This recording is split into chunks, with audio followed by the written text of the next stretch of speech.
Welcome to the mini small holder. Now, not too long ago, you may have remembered we did a video on upcycling or sort of rejuvenating our old brown furniture that we had, and we hadn't changed the seats, and these seats are a little bit tired and a little bit covered in sort of paint and things because they've been stored in the garage.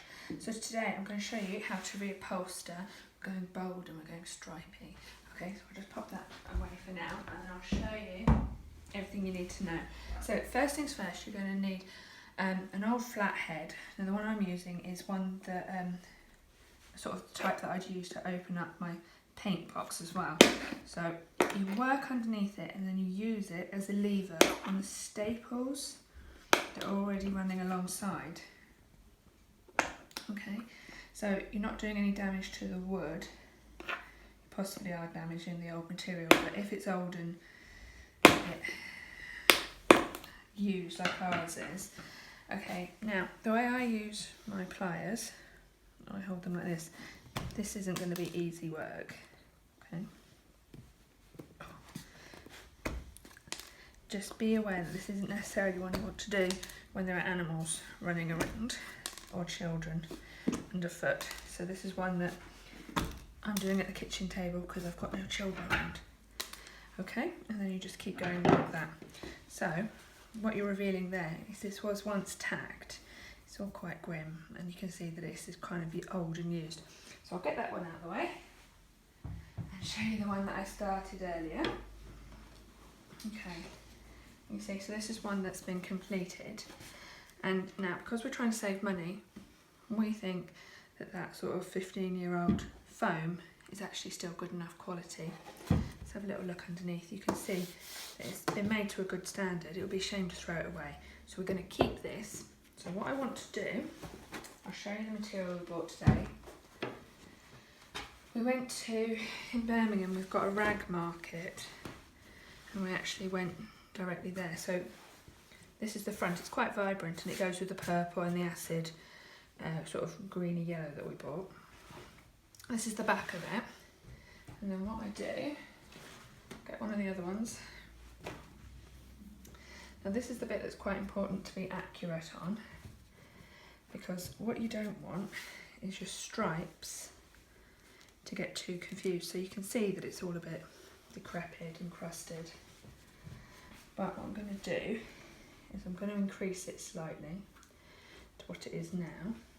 And then I'm just going to get a pair of scissors.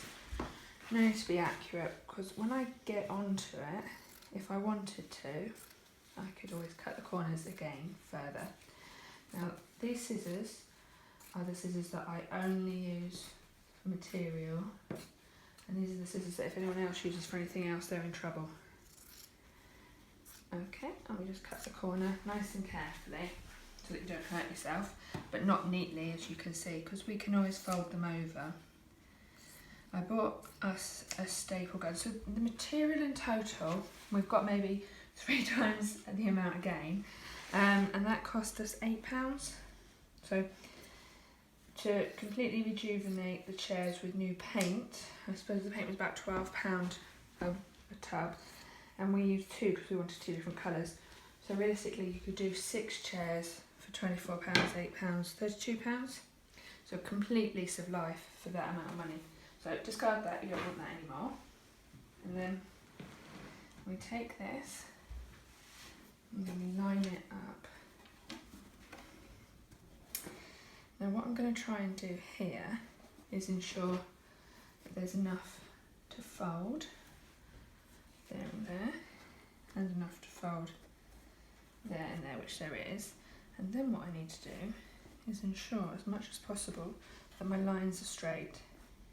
It's a lot easier to get it right from the start and then just keep going. So this is the tricky bit, or can be. This is the bit you need to use a bit of brute force for. So a nice flat sort of industrial stapler.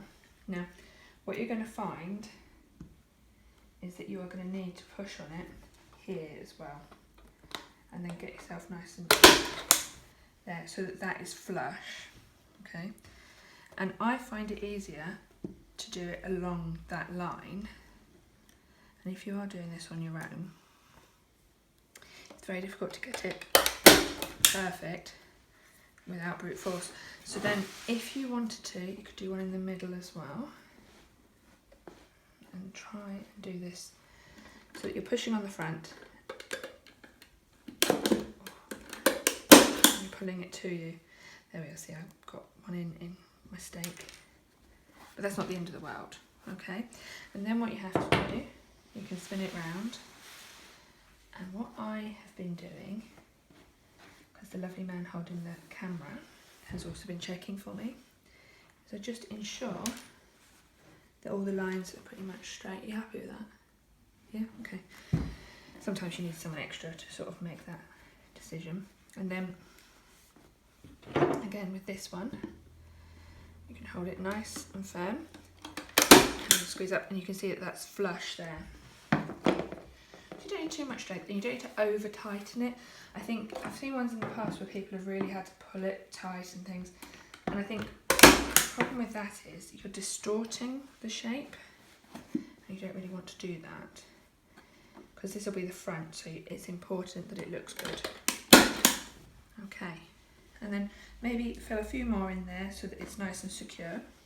And then what you're going to do is you're going to come onto, and I'll show you the other one that I've got in making at the minute.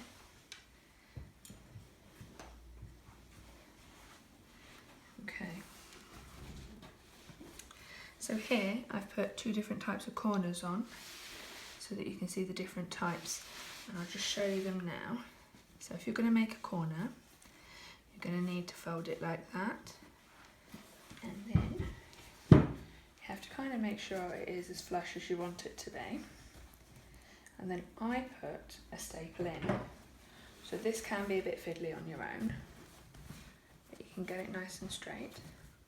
Don't make the mistake I made in the earlier one, where I thought, excuse me, my left hand would be as strong as my right hand. It's really not.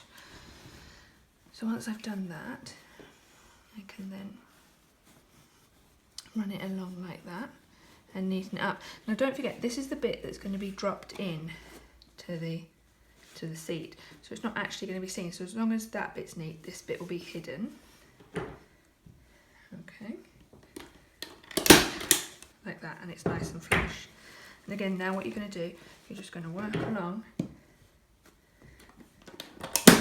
and ensure that that's nice and flush the whole way. When you get to this end, you might have a little bit more that you just need to fold nice and secure, and then you've got a nice edge there. Okay, and that is how we make a completely rejuvenated seat cover. Okay, I hope you've enjoyed the short video. If you do want any extra tips, I'm going to write a full article on how to do this with extra tips that I may have forgotten to mention. I might even include how to cut the foam if you want to do that as well. But do subscribe to the mini small holder, and come on over to our website to learn more. Thank you very much. Bye.